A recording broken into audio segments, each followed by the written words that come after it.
ಮೊದಲಿಂದನೂ ನನಗೆ ಹವ್ಯಾಸ ಸರ್. ಈ ಗಿಡಗಳ ಕಲೆಕ್ಟ್ ಮಾಡೋವಂಥದ್ದು ಹುಚ್ಚಿತ್ತಿದು. ಈ ಖರ್ಜೂರ ಬೆಳಿಲೇಬೇಕು ಅಂತೇಳಿ ತುಂಬಾನೇ ನಾನು ಯೋಚನೆ ಮಾಡಿದ್ದೆ.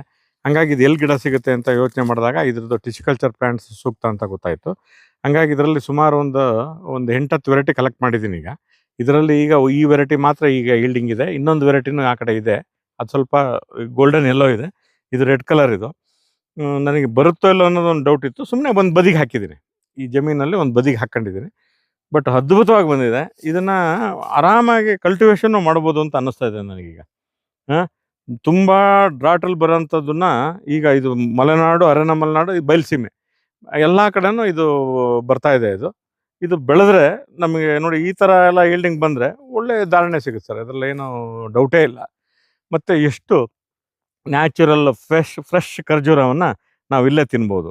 ಇದೇನು ನೋಡ್ತಾ ಇದ್ದೀರಿ, ಗಲ್ಫ್ ಕಂಟ್ರಿಯಲ್ಲಿಲ್ಲ, ಇದು ಇಂಡಿಯಾದಲ್ಲೂ ಅದು ಕರ್ನಾಟಕದಲ್ಲಿ ಅದು ಚಿಕ್ಕಮಗಳೂರು ಜಿಲ್ಲೆ ಒಗರಹಳ್ಳಿಯಲ್ಲಿದ್ದೀವಿ. ಇದನ್ನ ನಾವೆಲ್ಲ ಗಲ್ಫ್ ರಾಷ್ಟ್ರಗಳಲ್ಲಿ ಬೆಳೀತಾರೆ, ಅಲ್ಲಿಂದ ಇಂಪೋರ್ಟ್ ಆಗ್ತಾ ಇದೆ ಖರ್ಜೂರ ಅಂತೇಳಿ ಇದು ಮಾಡ್ತಾ ಇದ್ವಿ. ನೋಡಿ ಕಲರ್ ಹೆಂಗಿದೆ, ಕೆಂಪು ಕಲರು. ಎಷ್ಟು ಅದ್ಭುತವಾಗಿದೆ ಮತ್ತು ಅಷ್ಟೇ ಸ್ವಾದಿಷ್ಟವಾಗಿದೆ. ತುಂಬ ಸ್ವೀಟ್ ಇರೋಂಥ ವೆರೈಟಿಗಳಿದು.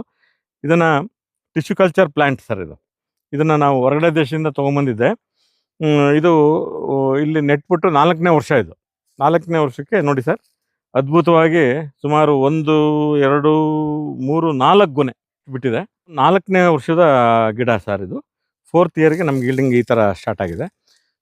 ಇದಕ್ಕೆ ಆರೈಕೆ ಅನ್ನೋದು ಅಂತ ನಾವು ಮಾಡ್ಕೊಂಡಿಲ್ಲ ಸರ್. ಮಾಮೂಲಿ ಡ್ರಿಪ್ ಹಾಕಿದ್ದೀವಿ, ಮಾಮೂಲಿ ಇರಿಗೇಷನ್ಸ್ ಅಷ್ಟೇ. ಅಂತ ಏನು ತುಂಬ ಮೇಂಟೆನೆನ್ಸ್ ಏನಿಲ್ಲ. ತುಂಬ ಹಾರ್ಡಿ ಪ್ಲ್ಯಾಂಟ್ ಸರ್ ಇದು. ಅಂತ ಏನು ಖರ್ಚೇನು ಬರೋದಿಲ್ಲ ರೈತರಿಗೆ. ಇದು ತುಂಬ ಉತ್ತಮವಾದ ಒಂದು ಆದಾಯ ಬರೋ ನಿರೀಕ್ಷೆ ಇದೆ ಸರ್. ಇದು ಈಲ್ಡಿಂಗ್ ಅಂತೂ ತುಂಬ ಹೆಲ್ತಿಯಾಗಿದೆ, ತುಂಬ ಚೆನ್ನಾಗೂ ಇದೆ ಈಲ್ಡಿಂಗ್. ಮೇಲಾಗಿ ಇದ್ರದ್ದು ಆ್ಯಕ್ಚುಯಲ್ ರೇಟು ನನಗೆ ಗೊತ್ತಿಲ್ಲ ಸರ್. ಇದೇನು ರೇಟಿಗೆ ಇಲ್ಲಿ ಇದೇ ಬಿಕ್ರಿ ಆಗುತ್ತೆ ಅಂತ ಗೊತ್ತಿಲ್ಲ. ಬಟ್ ಇದರಲ್ಲಿ ವೆರೈಟೀಸ್ ಮೇಲೆ ಇದೆ. ಖರ್ಜೂರಕ್ಕೆ ಒಂದು ₹100, 200, 500, ₹1000 ತನಕನೂ ಇರುತ್ತೆ. ಅವರೇಜ್ ಆಗಿ ಇದೊಂದು ₹200 ನಾವು ರೇಟ್ ಕಟ್ಕೊಂಡ್ರು ಸರ್, ಒಂದು ಬಂಚನೇ ಇದು 3 kg 4 kg ತನಕ ಇದೆ ಒಂದೊಂದು ಇದರಲ್ಲಿ. ಒಂದು ₹200 ಅಂದ್ರೂ ಸರ್ 3 kgಗೆ ಒಂದು ₹600 ಆಯಿತು. 1, 2, 4 ಗೊನೆ, 4, 6, 4, 24, ₹2400 ₹2500 ನಮಗೆ ಈಸಿ ಬೆಳೆ ಬರುತ್ತೆ. ಇದು ಮತ್ತು ಬಾರ್ಡ್ರಲ್ಲಿ ಹಾಕಿದ್ದೀವಿ. ಅಂತ ನಾವೇನು ಮೇಂಟೆನೆನ್ಸ್ ಏನಿಲ್ಲ. ₹2500 ಅಂದರೆ ಒಂದು ಉತ್ತಮ ಆದಾಯ ಅಂತ ನಾನು ಅಂದ್ಕೊಂಡಿದ್ದೀನಿ. ಬಟ್ ಅದು ಎಲ್ಲದಕ್ಕಿಂತ ಇಂಪಾರ್ಟೆಂಟ್ ಸರ್, ನಾನು ತಿನ್ನಬೇಕು ಅನ್ನೋದು ಒಂದು ಇದು. ನಾನು, ನಮ್ಮ ಫ್ಯಾಮಿಲಿ, ನಮ್ಮ ಸ್ನೇಹಿತರು, ನಾನು ಖರ್ಜೂರ ಬೆಳೆದಿದ್ದೀನಿ ಅಂತ ಹೇಳ್ಕೊಳೋದೇ ಒಂದು ಹೆಮ್ಮೆ.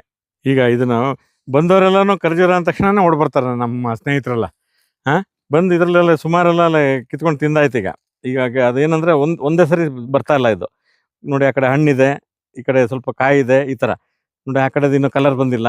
ಅಂದರೆ ಬಂದಂಗೆ ತಿಂತಾನೆ ಇದ್ದಾರೆ. ಅಂದರೆ ಈ ಫ್ರೆಶ್ ಸಿಗುತ್ತಲ್ಲ, ಅದೊಂದು ದೊಡ್ಡ ಅಡ್ವಾಂಟೇಜು. ಈಗ ಅಂಗಡಿಯಲ್ಲಿ ಬಂದಿರುತ್ತೆ, ಅದು ಯಾವಾಗ ಪ್ಯಾಕ್ ಮಾಡಿರ್ತಾರೋ, ಎಲ್ಲಿಂದ ತಂದಿರ್ತಾರೋ, ಎಷ್ಟು ದಿವಸ ಆಗಿರುತ್ತೋ ಗೊತ್ತಿಲ್ಲ. ಈ ಥರ ನಾವು ಫ್ರೆಶ್ ಖರ್ಜೂರ ಬೆಳ್ಕೊಂಡು ತಿಂದರೆ ತುಂಬ ನಮಗೆ ಹೆಲ್ತ್ಲಿ ಭಾಳ ಅನುಕೂಲ ಆಗುತ್ತೆ, ಆರೋಗ್ಯಕ್ಕೂ ಒಳ್ಳೆಯದಾಗುತ್ತೆ. ನಮಗೆ ಉತ್ತಮವಾದ ತಿಂದಿದ್ದು ನಮಗೊಂದು ಖುಷಿನೂ ಆಗುತ್ತೆ. ಅಂದರೆ ಇದನ್ನೇನು ನಾವು ಎಕರೆಗಟ್ಟಲೆ ಬೆಳೆದು ಲಾರ್ಜ್ ಸ್ಕೇಲಲ್ಲಿ ಬೆಳೆದು ಮಾರ್ಕೆಟಿಂಗ್ ಮಾಡೋದು ಕಷ್ಟ, ಅವೆಲ್ಲ ಅನುಭವಿಸೋದೇ ಬೇಡ ಸರ್. ಒಂದು 20 ಗಿಡ ಹಾಕ್ಕೊಂಡ್ರೆ ಏನೂ ತೊಂದರೆ ಇಲ್ಲ. ಇದನ್ನು ಮಾರ್ಕೆಟಿಂಗ್ ಮಾಡೋದು ಅಷ್ಟು ಕಷ್ಟನಂತನೂ ಅನಿಸಲ್ಲ. ಫ್ರೆಶ್ ಖರ್ಜೂರನ ನಾವು ರೈತರು ತಿಂದು ಮತ್ತು ಉತ್ತಮವಾಗಿ ನಮ್ಮ ಅಕ್ಕಪಕ್ಕ ಇವರಿಗೆಲ್ಲ ಕೊಟ್ಟರೆ, ಸ್ನೇಹಿತರಿಗೆ ಕೊಟ್ಟರೆ ಪರಿಸರಕ್ಕೂ ಒಂದು ಪೂರಕವಾಗಿರುತ್ತೆ. ಒಂದು 10 ಗಿಡ 20 ಗಿಡ ಬೆಳೆಯೋದ್ರಲ್ಲಿ ಏನೂ ಸಮಸ್ಯೆ ಇಲ್ಲ ಅಂತ ನಾನು ಅನ್ಕೊತೀನಿ. ಇದಕ್ಕೆ ಕರೆಕ್ಟಾಗಿ ಹೇಳಬೇಕು ಅಂದರೆ ಸರ್, 0 ಮೇಂಟೆನೆನ್ಸು, ಮತ್ತು ರೋಗ ಇಲ್ಲ, ಏನೂ ಇಲ್ಲ. ಮತ್ತು ಒಂದು ಬಾರ್ಡ್ರ್ ಬೆಳೆ ಅಂದರೆ ಬದುನಲ್ಲಿ ಒಂದು 10 ಗಿಡ ಹಾಕ್ಕೊಳ್ಳಿ. ಒಂದು 2 ಸಾಲಿಗೆ ಹಾಕೊಂಡ್ರೆ ಒಂದು 20 ಗಿಡ ಕೂರುತ್ತೆ. ಒಂದು ₹2500 ಒಂದು ಇನ್ಕಮ್ ಬರುತ್ತೆ ಅಂದರೆ ಯಾಕೆ ಬೆಳಿಬಾರ್ದು? ಹಾರ್ವೆಸ್ಟಿಂಗ್ದು ಏನು ಸಮಸ್ಯೆ ಆಗಲ್ಲ ಸರ್. ಈಗ ಅಂದರೆ ಇಲ್ಲಿ ಕೆಳಗೆ ಸಿಗ್ತಾ ಇದೆ, ಮೇಲ್ಗಡೆ ಹೋದಂಗೆ ಮತ್ತೆ ತೊಗೋಬೋದು. ಈಗೆಲ್ಲ ನಮಗೆ ಗೊತ್ತಿದೆ, ಅನುಭವ ಇದೆ. ಈಗ ಈ ತಾಳೆ ಬೆಳೆ ಎಲ್ಲ ಕೊಯ್ತಾರೆ ಸರ್. ಅದಕ್ಕೆಲ್ಲ ಈಗ ಮೆಷಿನರೀಸು ಎಲ್ಲ ಎಕ್ವಿಪ್ಮೆಂಟ್ ಇಟ್ಕೊಂಡಿದ್ದೀವಿ. ಹಾಗಾಗಿ ಇದೇನು ಸಮಸ್ಯೆ ಆಗಲ್ಲ. ಇದಕ್ಕೂ ಎಲ್ಲ ನಿಮಗೆ ಬರ್ಡ್ಸ್ ನೆಟ್ ಕವರು ಎಲ್ಲ ಬಂದಿದ್ದಾವೆ, ಮತ್ತು ಬಂಚೆಲ್ಲ ಇಳಿಸ್ಬೋದು ಸರ್. ಬೆಳೆಯೋದು ಮುಖ್ಯ ಸರ್. ಹಾರ್ವೆಸ್ಟಿಂಗ್ದೇನು ನಾವು ಏನು ತಲೆ ಕೆಡ್ಸ್ಕೊಳೋದೇನು ಬೇಡ. ಅದಕ್ಕೆ ರೈತರ ಕಣ್ಣು ಹಿಡ್ಕೊತಾರೆ ಮುಂದಿನ ದಿವಸದಲ್ಲಿ. ಅಂದರೆ ಇದು ನಮ್ಮ ತೆಂಗು ನೆಟ್ಟಂಗೆ ನೆಡ್ಬೇಕು ಸರ್. ಇದು 3x3 ಗುಂಡಿ ಹೊಡೆದು ನೆಡೋದು ಒಳ್ಳೆಯದು, ಸೂಕ್ತ. ಬಾರ್ಡ್ರಲ್ಲಿ ನೆಡೋದ್ರಿಂದ ಒಂದು 20 ಅಡಿ ಸಾಕು. ನೀವು ಫುಲ್ಲು ಎಲ್ಲ ಅದೇ ಥರ ಬೆಳಿತೀರಿ ಅಂದರೆ 30 ಅಡಿಗೆ ಬೇಕು. ಇದು ನಾವು ಬಾರ್ಡ್ರ್, ಇದು ನಾವೀಗ 18 ಫೀಟ್ ಕೊಟ್ಟಿದ್ದೀನಿ. ನೀವು ಒಂದು 20 ಅಡಿ ಕೊಟ್ಕೊಂಡು ಹಾಕ್ಕೊಳ್ಳಿ ಸರ್ ಬಾರ್ಡ್ರಿಗೆ. ಇದು ತುಂಬ ಹೆಲ್ಪ್ಫುಲ್ ಆಗುತ್ತೆ. ಇದು 4ನೇ ವರ್ಷಕ್ಕೆ ಸರ್ ಈಲ್ಡಿಂಗು. 4 ವರ್ಷಕ್ಕೆ ಈಗ ಬಂದಿದ್ದಾವೆ ಕೆಲವು, ಇನ್ನೂ ಕೆಲವು ಬಿಟ್ಟಿಲ್ಲ. 4ರಿಂದ 5 ವರ್ಷಕ್ಕೆ ಇದು ಇಳುವರಿ ಬರುತ್ತೆ ಅಂತ ನಾವು ಎಕ್ಸ್ಪೆಕ್ಟ್ ಮಾಡ್ಬೋದು ಸರ್ ಇದು. ಮತ್ತು ಇದು ಲಾಂಗ್ ಲಾಸ್ಟಿಂಗ್ ಬೆಳೆ ಸರ್ ಇದು. ನಮ್ಮ ಏನು ಅಡಿಕೆ ತೆಂಗು ಇದ್ದಂಗೆ ಬಹುವಾರ್ಷಿಕ ಬೆಳೆ. ಇದು ಸುಮಾರು ಹೆಚ್ಚು ಕಡಿಮೆ ಏನಿಲ್ಲ ಅಂದ್ರೂ 40-50 ವರ್ಷ ಬರುವಂಥ ತಾಳಿಕೆ ಬರುವಂಥ ಮರಗಳು ಇವು. ಹಂಗಾಗಿ ಇದು ಒಂದು ಸರಿ ನಮ್ಗೆ ಈಲ್ಡಿಂಗ್ ಸ್ಟಾರ್ಟ್ ಆಯಿತು ಅಂದರೆ ಸರ್ ಕಂಟಿನ್ಯೂಸ್ ಒಂದು 40-50 ವರ್ಷ ನಾವು ಇದರಿಂದ ಆದಾಯ ನಿರೀಕ್ಷಿಸ್ಬೋದು.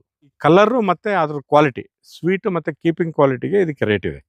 ಇದರಲ್ಲಿ ಸುಮಾರು ಅದೇ ಹೇಳಿದ್ನಲ್ಲ ಸರ್, ₹200 ನಾವು ಮಾರ್ಕೆಟಲ್ಲಿ ತಿಂದಿದ್ವಿ. 2000-3000 ರೂಪಾಯಿದೆಲ್ಲ ಇದೆ ಖರ್ಜೂರ. ಹಂಗಾಗಿ ಇದನ್ನು ಒಳ್ಳೆ ವೆರೈಟಿನ ಬೆಳೀರಿ, ಒಳ್ಳೆ ಕ್ವಾಲಿಟಿನ ತಂದು ಹಾಕ್ಕೊಂಡು ಬೆಳೆದ್ರೆ ಇದಕ್ಕೆ ತುಂಬ ಚೆನ್ನಾಗಿರುತ್ತೆ. ಇದಿನ್ನೂ ಹಣ್ಣಾಗಬೇಕು. ಸುಮ್ಮನೆ ಕಿತ್ತಿದ್ದೀನಿ ನೋಡೋಣ ಹೇಗಿರುತ್ತೆ ಅಂತೇಳಿ.